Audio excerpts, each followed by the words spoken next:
scaling a business. I think it's a fun thing to do, and it's an even funner thing to talk about. But have you found some roadblocks along the way? Do you Are you trying to get your first clients? Do you have a book of 1,000 and you don't know what to do with it? At every stage of the game, there's these things. I remember when I just wanted to get to 5 and then 10 and then 20 and then 100 clients, and we're much further past that now. But at every stage, I always asked myself, is this going to work times 100 and then times 1,000? Post-its, I assure you, will not work times 1,000. They'll get you to about 5 or 10, maybe 20. And there's so many complexities that we can address in doing all these different stages, and, HR teams, how do you coordinate with different stuff? But that's why I'm excited to have Robert Patin on today's episode, because he is a growth expert with scaling companies. And I'm sure there's a lot of stuff even I didn't cover that we're going to get into, and we're going to bring them up right after I thank the sponsor. Every business needs a book, including yours. Visit freebusinessbookpublishingcourse.com today to learn the 7 steps to publish and promote your nonfiction lead and profit-generating business book in 8 weeks. Once again, that's freebusinessbookpublishingcourse.com. Here he is, ladies and gentlemen, Robert Patin. Robert, how are you feeling today? I'm doing amazing. Thanks so much for having me. I'm excited to dive in and learn more myself, because I'm sure Post-its are not the only thing that people need to know if they want to go from, what was that thing I read? You took someone from 350 grand in debt to 1.75 mil. How do you do that? In profit. Yeah, 1.75 mil in profit. I mean, that probably had more than just Post-its. You probably had a few rolls of tape and pencils in there, huh? A couple, there's a couple of other office supplies involved, I think, yes.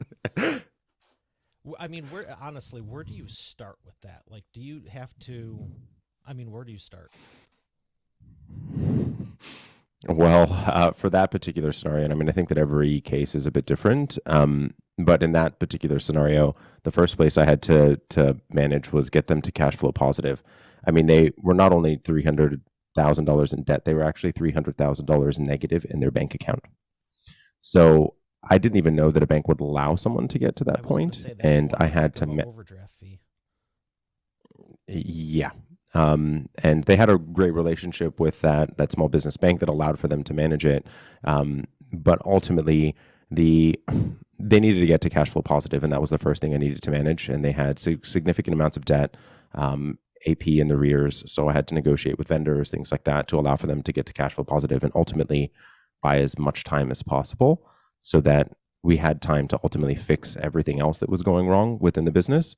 For them, they had lost an anchor client and had gone from being in the $8 million range in revenue to below $1 million in the span of like a 6-month period of time. Still had a team of about 30 people and hadn't made the decisions that they needed to make, and were in a really bad spot.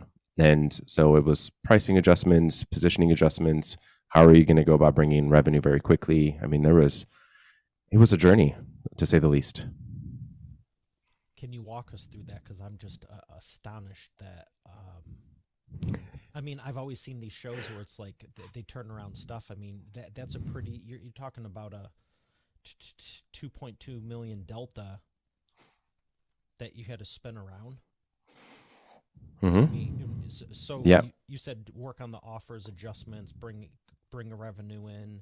Were you able to keep the whole team on board, or did you have to say, hey, we're going to bring you back in 6 months, this is what we're trying to do? I mean, what was the first step? I mean, other than not freaking out, and how do you not freak out? Because that sounds like, I know people that lose their cool when they get the wrong bag of chips in their grocery order or something, and it's well, hopefully those people will. I can't imagine how they survived during the pandemic with all the delivery errors that I experienced. Yeah. But anyways, as I mentioned to begin with, I mean, the first thing that I did was try to understand exactly how much time I ultimately had and how much time could I create really from a cash flow perspective.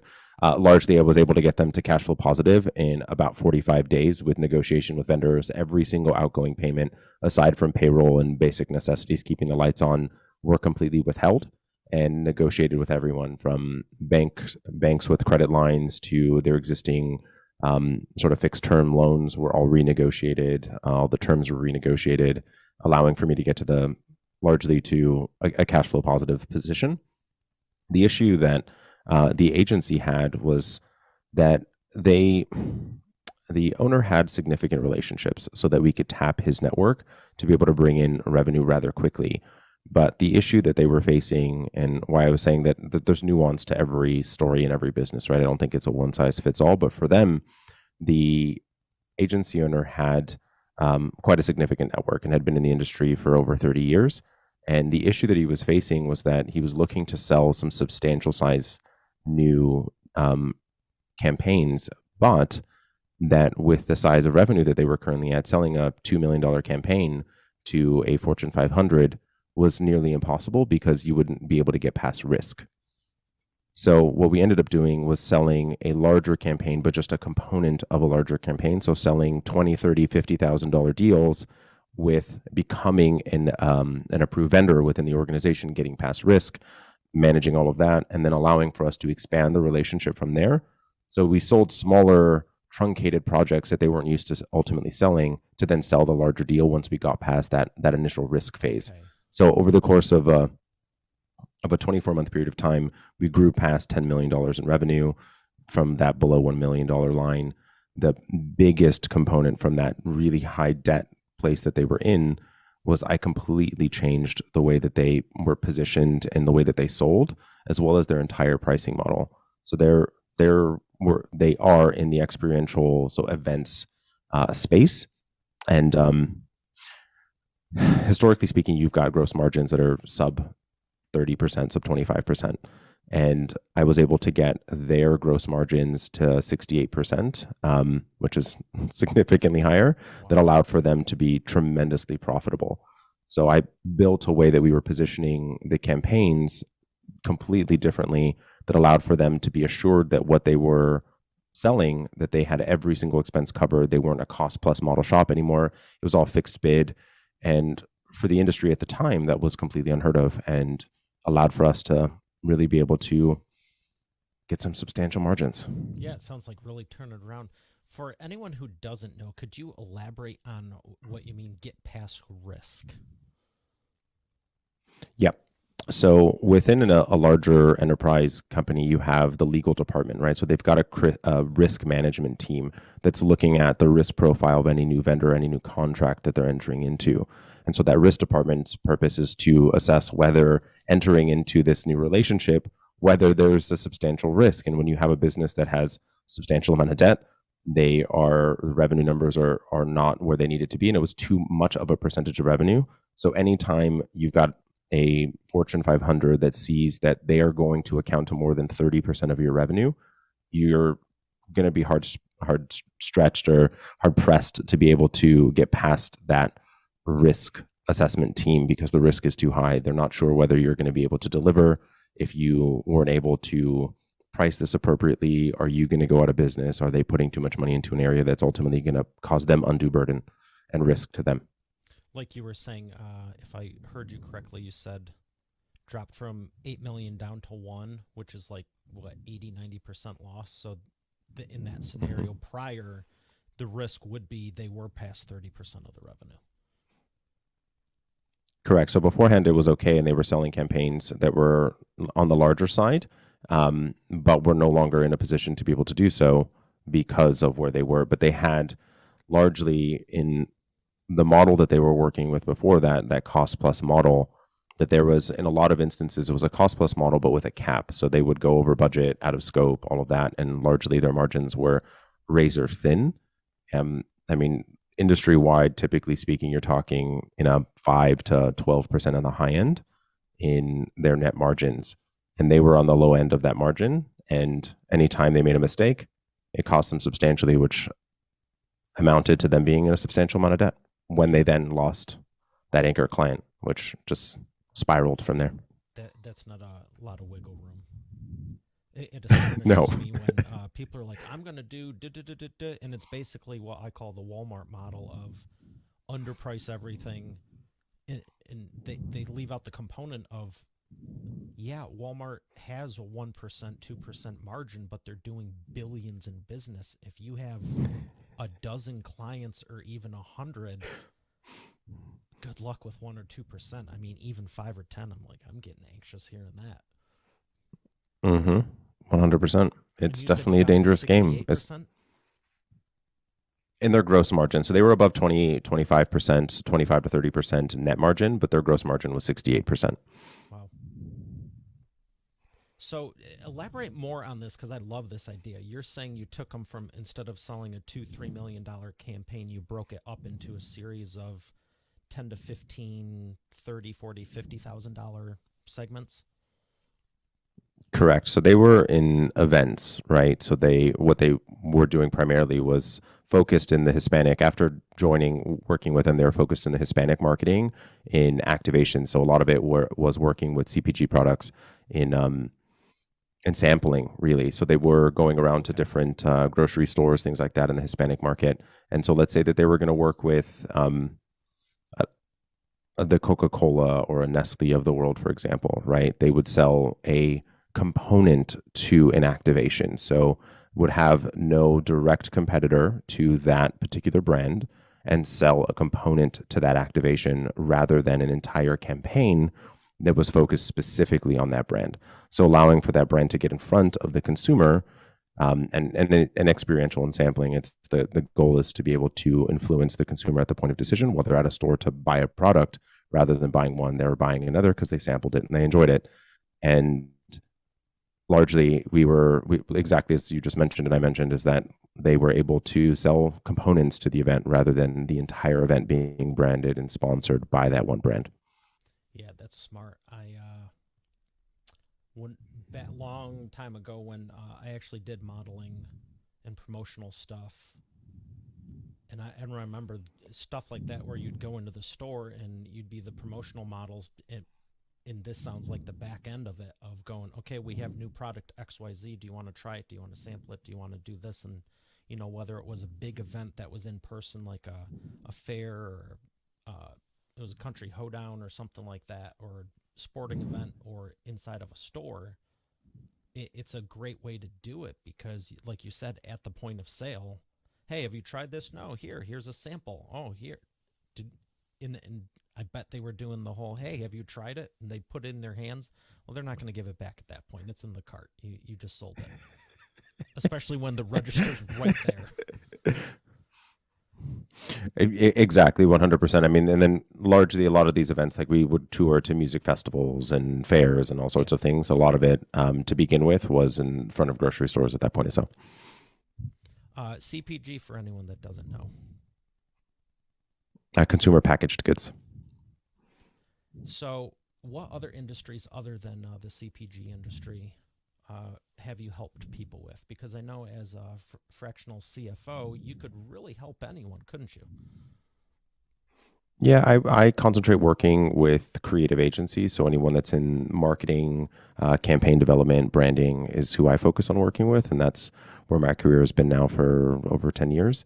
I mean, I've worked in finance for a long time now, but I found my love in marketing and in working alongside creative people. Out of all the people you've worked with, is there anyone that would top this success story?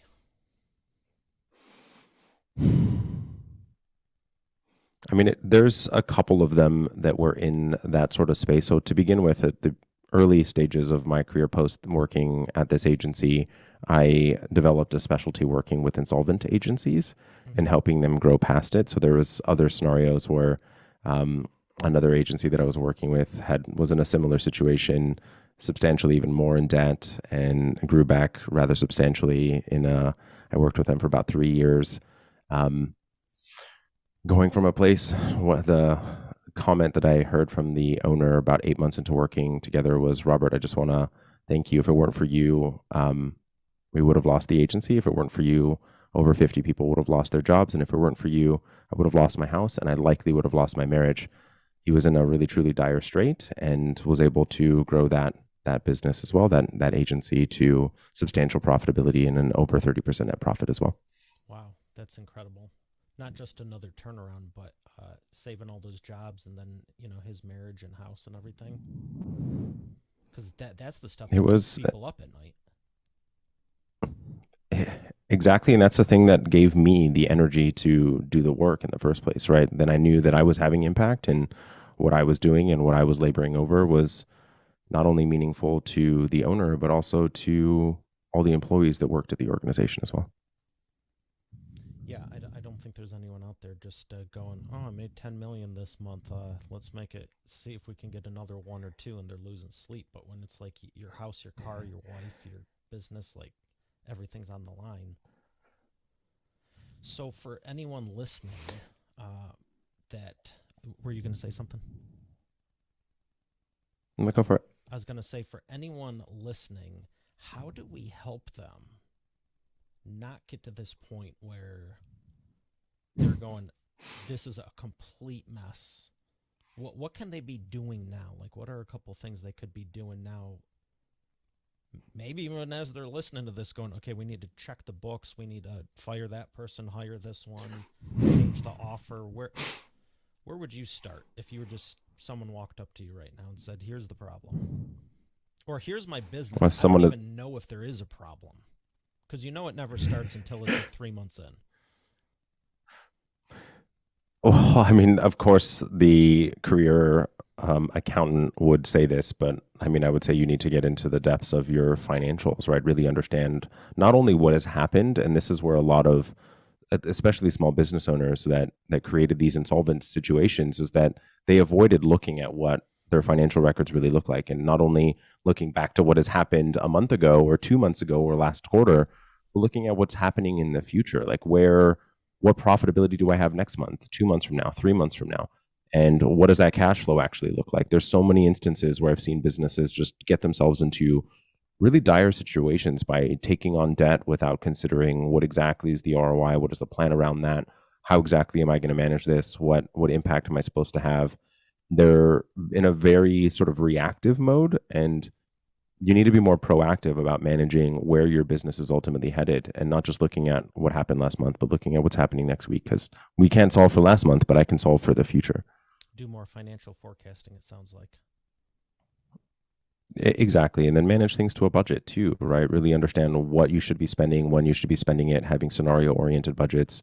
With every client I work with on a one on one basis, and I'm sitting as the financial executive, there's scenario planning behind everything. So if this revenue marker is ticked over, then this budget is unlocked. And then we can spend here, right? And there's multiple different scenarios, from here's our flat budgets, our operating budgets, our goal budgets, our stretch budgets, and really understanding exactly how all of this kind of plays into each other so that you can grow to that next point of scale. And when are you investing into future scale, and really understanding how that actually plays in the dynamic of that investment into the business. Break down that scenario planning you just mentioned. How do you go about that, and how often should you be doing it? Monthly, quarterly? So I mean, largely doing it at the bare minimum, doing it semi-annually is what I would recommend. So you start the beginning of the year having what your budgetary planning meetings, right? What revenue did we hit this past year? What can we plan and expect for this upcoming year? In any scenario, even businesses that I see that are growing 2, 3, 4 times year over year, I am still not planning an operational budget for more than a 15 to 20% increase in top line revenue. And then I also want to look at budgets, and I'm getting kind of into the nitty gritty here now a little bit, but I'm looking at it from both a top down revenue to what expenses can I afford, and then what are my expenses and what revenue do I need in order to support that. So looking at it from both angles, and is this something that I can actually kind of hang my hat on and reliably be able to spend against? And then looking at what are we looking to accomplish, and what are the markers that allow for me in a 60-day period of time, I've hit this benchmark from a revenue perspective, I now can spend in this particular, hiring people, starting a new marketing initiative or channel, to expanding office facilities, to buying a new car even. That's what you were saying, when you hit the markers, it unlocks the next budget. Exactly. And then you want to true it up at a minimum of every 6 months. My clients, I'm typically doing it once a quarter. But you're truing up what has actually happened this past quarter. Are there any adjustments? Is there anything that we need to plan for and augment what we had in the plan to begin with? how often do you get into redoing the offers and the services and products and stuff like that, where you're saying, okay, here's the revenue we're at, we're year over year, but we want to increase it. Do you help them additionally? You said you like the marketing. Do you help them acquire new sales as well on top of planning all this out and keeping them on track? So I'm going to take a step back and then answer. So the thing I love about finance is that to me, it allows for me to have kind of my finger on the jugular of the business, and I can see what's going right and what's going wrong. I read a financial statement like a story at this point of, hey, I can see that there's operational problems from a delivery perspective. I can see that there's a marketing problem. There's a sales problem here. There's this kind of issue going on here that allows for me to focus my time where it needs to be focused so that I can solve for the issue that particular business is having, right? What is the issue that we need to solve right now? What is that priority problem? But to answer your question, how often do I get into what exactly is that agency doing and how are they offering their services and exactly how are they positioning it? Every single client. I get into that with every single client. I like how you said pulse on the jugular, not on the pulse. Like, like there's a lot of places you could have it. That's a pretty main one. Yes, it is. So how does that? Just keep walking me through it. So you look at this, you can read it like a story. That's fascinating, by the way. I might come back to that and have you. Could you, let's do it now. Could you teach us a little bit, like if you've never looked at one, or if you look at one every day, what are the key KPIs on it that are most important if someone's overlooking this? Because I know of everyone I've talked to over the years, and I think you would know too. How many people actually look at this unless they're you? Not many. The vast majority of financial statements are utilized for compliance for filing a tax return at the end of the year and is otherwise never looked at.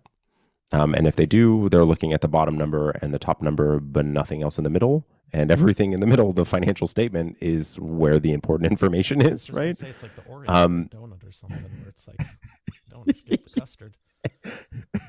Yeah, 100%. I mean, here's the number one thing that I will say, because every single business is largely different. So I don't want to give a KPI that's going to send someone in the wrong direction. Agencies, I can give you kind of basic KPIs that you should be looking at. But for largely what you need to be thinking about is your financial as a percentage of income. So for every single line item that you have on your financial statement, what is that corresponding expense as it relates to income? So knowing and understanding what are the thresholds, what are the KPIs of how much should I be spending in HR and administrative payroll? What should I be paying in sales and marketing? Or what should I be paying for delivery? My cost of goods margin, my gross margin, to understand where that issue is. I mean, I so often see small businesses not investing enough in sales and marketing and potentially overpaying themselves, things like that, that need to be augmented to allow for the business to be sustainable.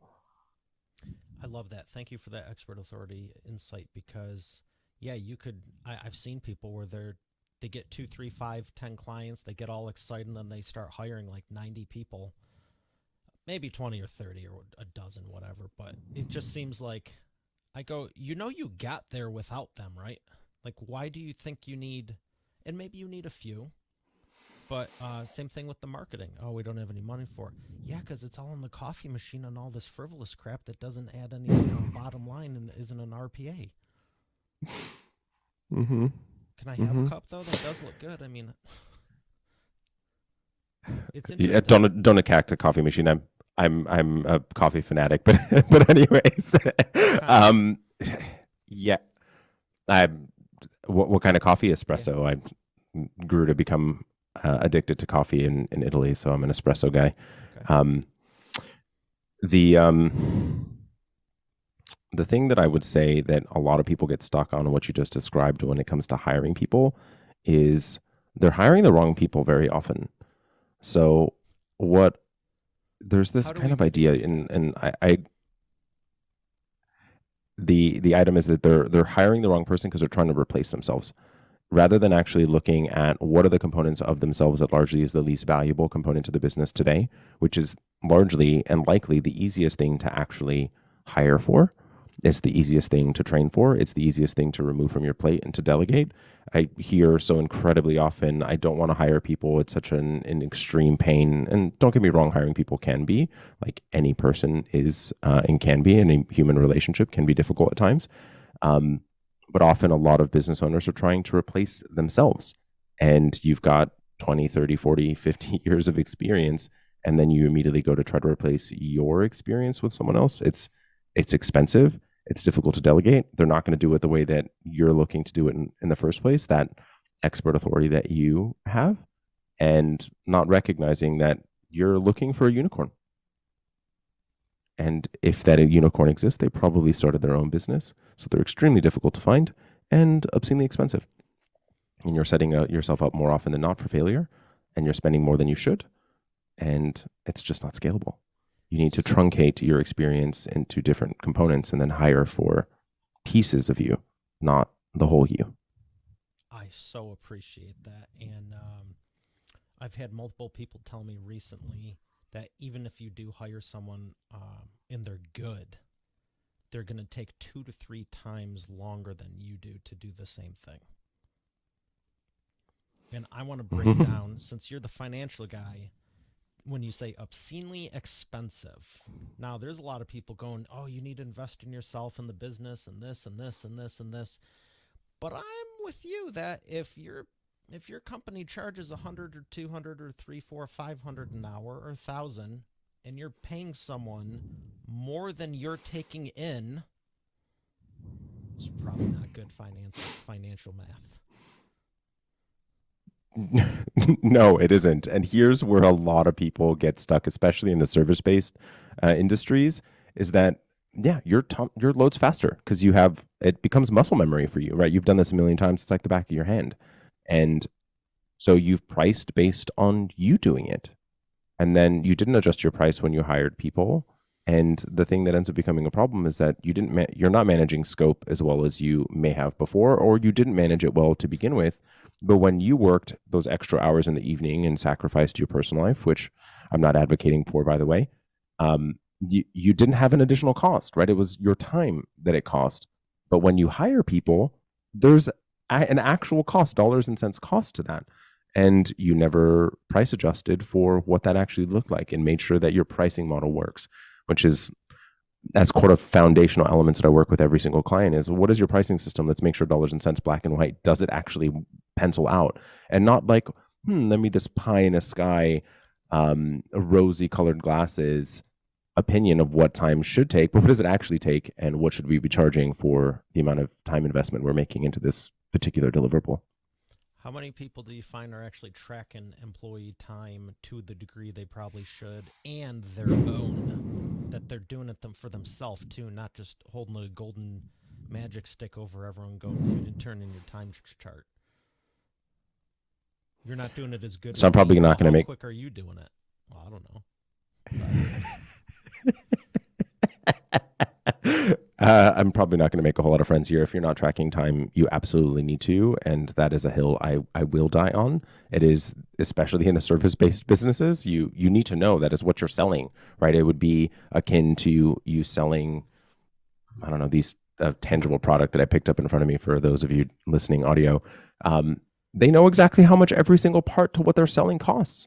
And your cost is your time, your payroll, your cost of your team members. And if you don't know what that is to actually deliver your service, then I don't know how you're basing your pricing in the first place. It just doesn't make any sense. You can't identify where the blocks are, where you should invest your time from an operational perspective, how to make yourself more efficient, what to automate, whether to invest in a piece of software because it's going to have this kind of return on investment. The vast majority of them are not doing it well. The vast majority of them are doing it. I do see quite a few of my clients coming on that they are tracking time, but here's the rub. They're tracking it the following week. Oh. No, they'll look at it, but they're tracking it. They're entering their time a week later, right? Like they'll enter all of their time for last week on Monday. Like, I don't know what I did this morning. How am I going to know what I did last week? It doesn't make any sense whatsoever. That's how they manage their time. I mean, for me, I am so incredibly regimented and total type A this way, but my calendar is to the minute of what I was working on something. And so my time can be entered from my calendar now by my administrative team. But every single thing that's done should be accounted for. You need to know where you're putting your time. And even from a just where should you invest that next hire? What what can you delegate? What are you going to utilize for the basis of that as well? Um, it's so incredibly important. And if you're able to get your time tracking to 85, 90%, I will count that a huge win, but you need to be doing it daily, doing it ideally in real time, and utilizing that information to base loads of decisions. Who are you hiring next? What is your team utilization? What is your pricing right? Looking at postmortems of your projects. When a project comes to an end, did you charge for it right? Did you not? Did you go over scope? Did you not? And being able to learn every single time. This particular quote has been um, credited to a number of different people. So I won't give the names, but anyways, one of my favorite quotes is to never let a good crisis go to waste. And unfortunately, the vast majority of businesses just ignore the issues that come up every single day and just continue to solve the same problem over and over and over and over and over again. That ultimately kills them. The owner gets burnt out. They can't handle it anymore, and they don't want the business, and they hate their lives. And they may even continue, but are not happy. And it's because they just didn't solve for it. They didn't implement a process. Every single time an error in my business happens, it happens regularly. It's part of life, right? It's called improvement. And I look at first question, was there a system or a process to have solved for this problem? Yes or no? If no, then create. If yes, would the system have solved for this problem? Should it have caught it? Yes or no? If no, fix the system to solve for it. If yes, then it sounds like, did the person that was following this process, were they aware of it or not? If no, then make sure that they're aware of it. If yes, then it sounds like it's a person problem. So incredibly often we're just like, hey, you need to do this better, and then just expect them to do it better, but don't give anyone the tools. It's like, hey, go build a house, but I'm not going to give you any hammers or wood or nails to do so. Well, it's kind of your fault, bud, that didn't go the way you planned. This is so surreal. I was just saying the other day, very similar. You're much more eloquent, but life gives, if you don't learn the lesson, life will keep trying to teach it to you. And I'm If my equating life that. is to say anything of it, Yeah, you keep, I keep running into, well, maybe fix it this time. Maybe hire someone to help. Maybe get a coach or consultant or mentor, or, you know what I mean? Like, I agree. Don't let the crisis go to waste. How are you going to go 10 years and still have the same problem? It's not the team. But we can't tell anyone that, can we? It's a good thing no one can hear us right now. I do. I know. Yeah. I've said the same stuff on social media in the comments. I'm like, please don't tell anyone this, but I'm playing a joke. This post is complete BS. And I'll leave it in the comments. I'm like, keep it between you and me. But no one looks. Seriously.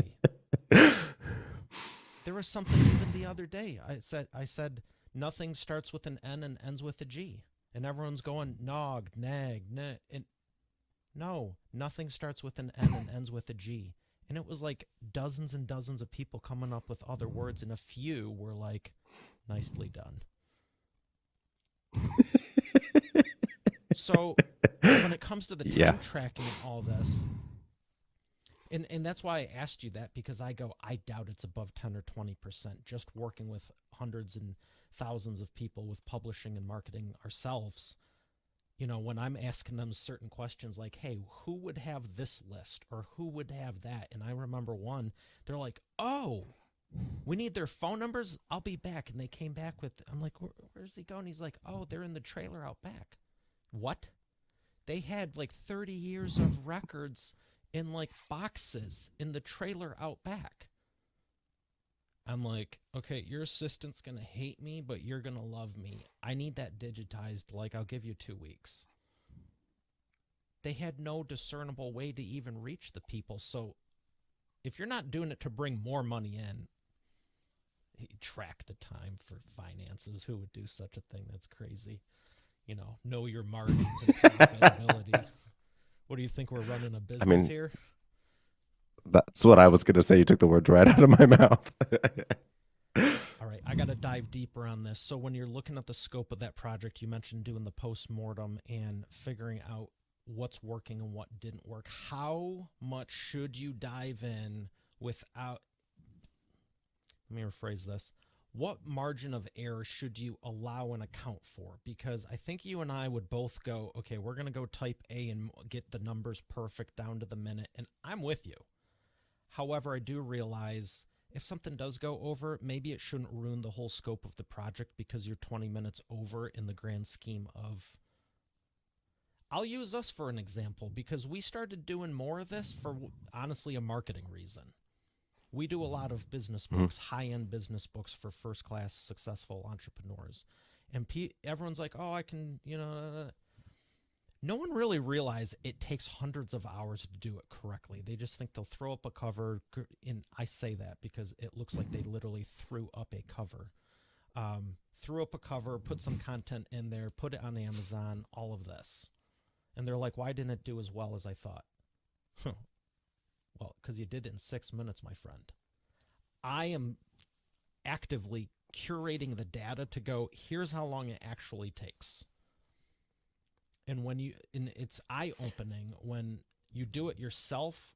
It's easy to put 10, 12, 14 hours a day. But like you said, well, you're killing your nights and weekends. Now you expect to pay someone and have the skill set to pull it off. Where is that variance at to go, okay, we don't need this, this, and this to have the good end result, but this is absolutely critical and crucial. We can't, like for personal finances, I don't know many people nowadays that could go too long without their cell phone, especially in business. You may be able to change your eating habits if you have to cut back, but you're probably not losing your cell phone. How do you decide this is critical to the project and this is a nice to have? Well, largely, my opinion is that every project should be profitable.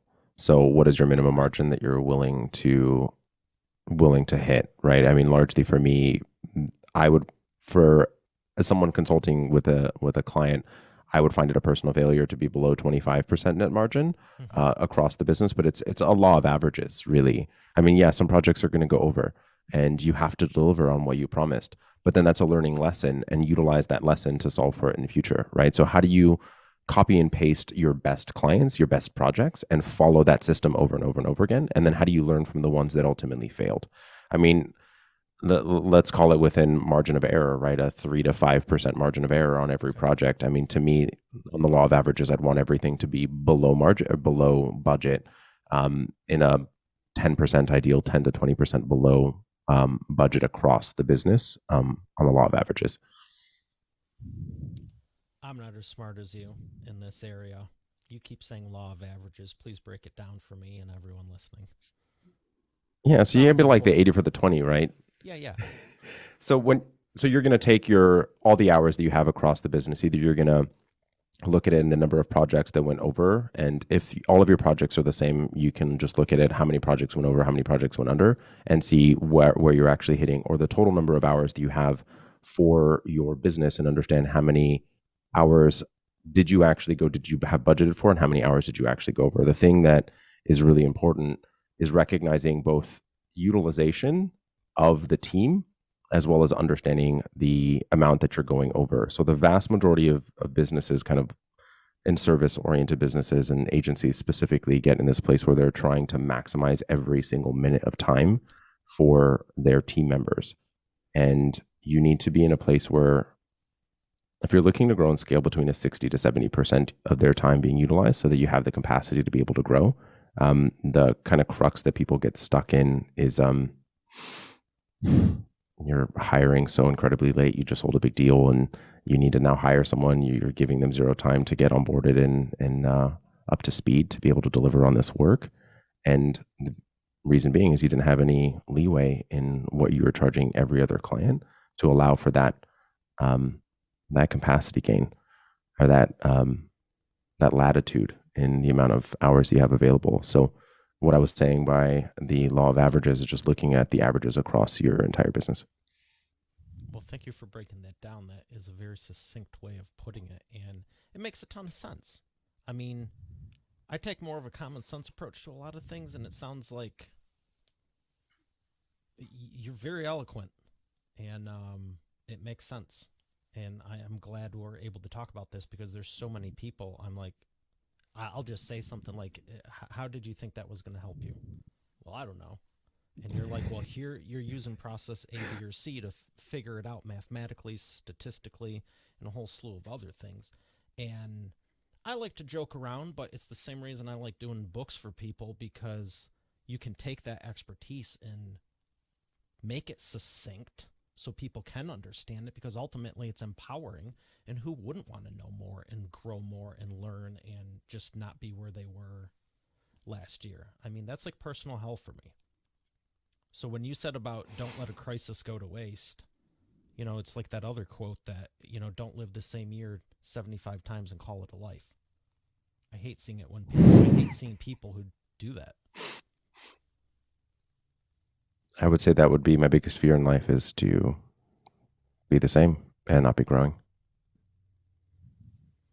Is there anything I didn't ask you that I'm sure there's like 5 hours worth, but is there anything I didn't ask you that we want to put a little cherry on top of this section and go, here's another real good thing that would really serve people and they really should be considering? I mean, ultimately they should call you and do a full audit and diagnostic and take 3 to 6 months and get it straightened out, but what's something to pique their interest they're probably not considering?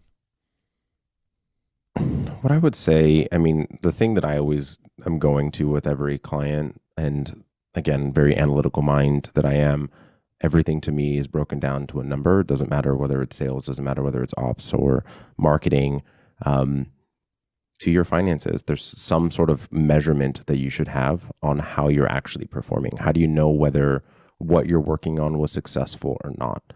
When do you know to give it up, or when do you know to invest more or double down on it?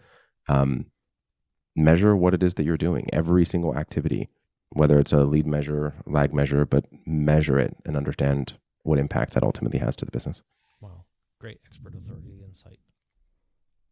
I like that a lot. And it's kind of, what I'm hearing too is don't be afraid to assign your own KPIs. Exactly. Yeah. All right, I have to ask you, would you I think I know what you're going to say, but would you prefer yellow or black? I think I'm going to go yellow. I'm wrong. I thought you wanted to match your shirt. Yellow's fine. That's why I went. That's why I went yellow. For anyone listening, you should check out the video on eainterviews.com, but he's in a black shirt. Oh, well, I'm sure you probably could have figured that out because there's only 2 colors on here and it wasn't yellow. Anyway, yellow. So, if you weren't doing the financials, what would what do you like to do for fun that you'd consider a career that you may have considered for another career?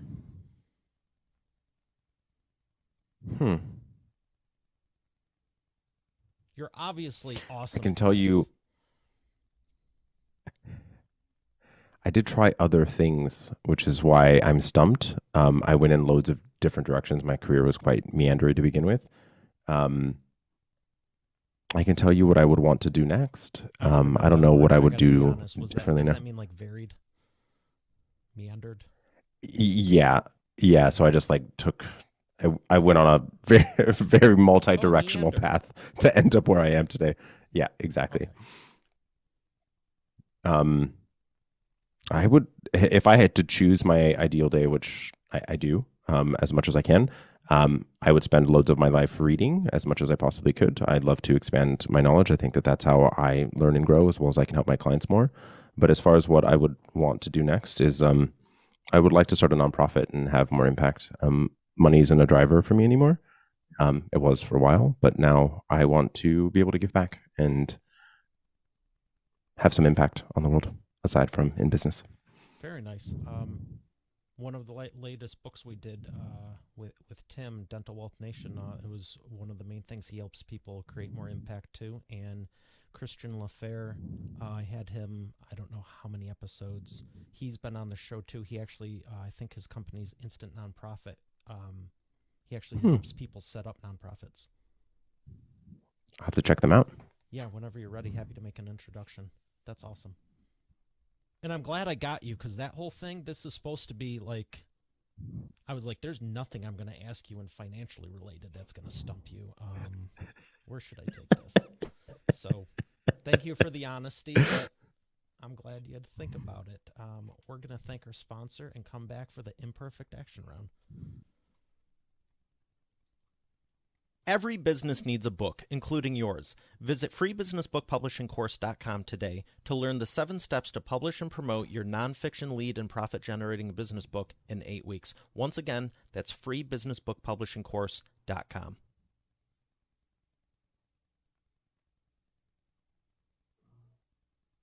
And we're back with the imperfect action round. Robert, are you ready to take imperfect action? Think so. Let's do it. 3 questions, rapid fire. First one is, what is the fastest path to the cash? You know what? I'm going to change it to profits for you. What is the fastest path to the profits? Because you're all about the profit. I agree.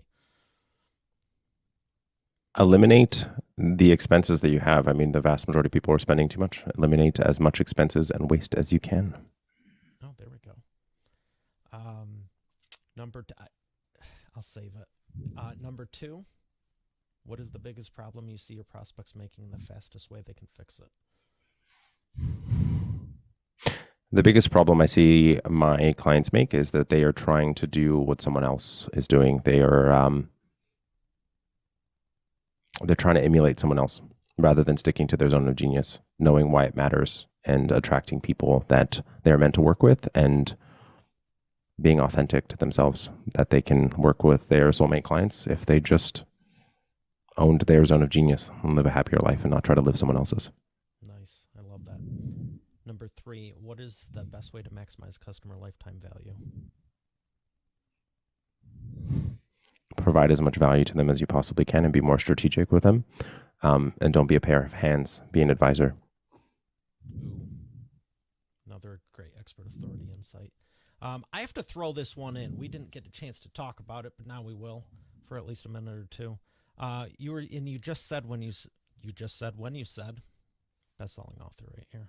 You just said when you said eliminate expenses, and I know you are too. Congrats, 2 times international. I saw that and I was like, very nice. You said eliminate expenses. What are your thoughts and how would you increase sales? In addition to decrease expenses, because we're going to do that anyway, because we follow the rules. But what do you advise if someone's saying, hey, I want to increase sales to turn this around too? I mean, I think that there's 2 kind of components to it that I would say. I'll directly answer your question, but to start, I would say that you have to be sure that what revenue you're adding is going to be profitable in the first place, because a lot of people are adding revenue for adding revenue's sake without considering the bottom line. I'd much rather have a $5 million business at a 50% margin than a $25 million business at 10% margin. It's just so much more risk, a lot more headache, a lot more team members. It's just dramatically different. So make sure that you're maximizing profitability as much as you can.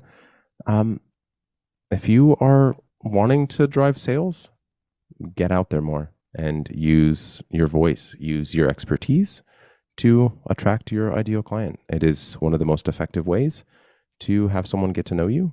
There's so many different mediums, whether it's video or audio or written, that you can get your voice out there, your opinion and your expertise, and share it. And you can do that now with technology every day. Wow. There's nothing I can ask you don't have a great answer for, is there? I don't know. I'm sure there is. It might take us a while to find it. Wow. That was another great answer. All right. Well, we talked about books. We're both authors. I enjoy publishing. Got a great team. What books have helped you? Ooh, that's a good question. One that I just recently... 100. um, the two books that I've really enjoyed recently, and I've been getting into a lot of psychology books, but one of the books that I read very recently was "Buy Back Your Time" by Dan Martell, and I think that every single entrepreneur needs to read it. 10x is better is easier than 2x is also a phenomenal book. The other book that I was mentioning, very psychology oriented, it's called Four Tendencies. And it breaks down the motivation behind people and why some people take action and some people don't, and the scenarios by which you will. So it allows for you to harness who you are as a person to take more action and have a greater result. And I'll top it off with a third, I will say. The last is Do Nothing. Interesting. It very helpful for me as a person that has that whole kind of get shit done mentality. And what I have found is that the vast majority of us entrepreneurs believe that in order to have success, we have to do more. And it's actually the exact opposite that I have found. The more I focus, the more success I can have. And so I have to do less to have more. And Do Nothing was my course to being able to do that. All great titles. I actually had Dr. Ben Hardy on the show. All great recommendations. So thank you for those. And I love the title of Do Less because that was something I had to learn a couple years ago too. It's like, oh, we got to do. And it's like, no, stop. You have a team of people. Do less. Go to lunch. And literally, like, the less I did, the better everything went. I'm like, oh, I'm the problem. I'll be packed like a month. Bye. The amount of times I've had to learn that lesson myself. So yes. Yeah, if anyone wants to fly me out somewhere and I'll speak to your organization, like, as long as Robert can come, because he's awesome. We'll let everything else Come fall along. itself. Somewhere tropical, please. I'm gonna bite my tongue on that comment for this moment in time, and it's a U.S. state. But I agree. What were we talking about? Where would you like people to learn more? I've put together a page for listeners. So if you're listening to this podcast, the Expert Authority podcast, I'm sure that you want to help more people, and I'm here to help you do that. So if you go to creativeagencysuccess.com/expert authority, there's 3 things that you can do there. You can download my course and template for creating a capabilities deck, which is how you can talk to your prospective clients about who you are and about your why. That creates alignment and will attract your soulmate client. A link to download my book, The Practical Agency, as well, the e-version of it. And if you are in a place where you're wanting to talk and dive into your financials or what you currently have as your offer, I'm happy to schedule a 15-minute chat with you to talk about your specific scenario and chart a path for you to have success. I said it. There's nothing I can ask you that you don't have a great question for. I just pulled up the page and it looks fantastic. I will make sure this is on the eainterviews.com show notes page for your episode. And very impressive. Thank you for everything. I'm really trying to find a question that'll stump you, but thank you for everything. All joking aside, you're phenomenal, and I appreciate your time and everything you've shared with the audience. Thanks so much for having me, Mario. It was a pleasure. All right, Expert Authority World, we have another great episode here today. I'll see you on the next one. Have a great day. And if you have any questions I can stump them with,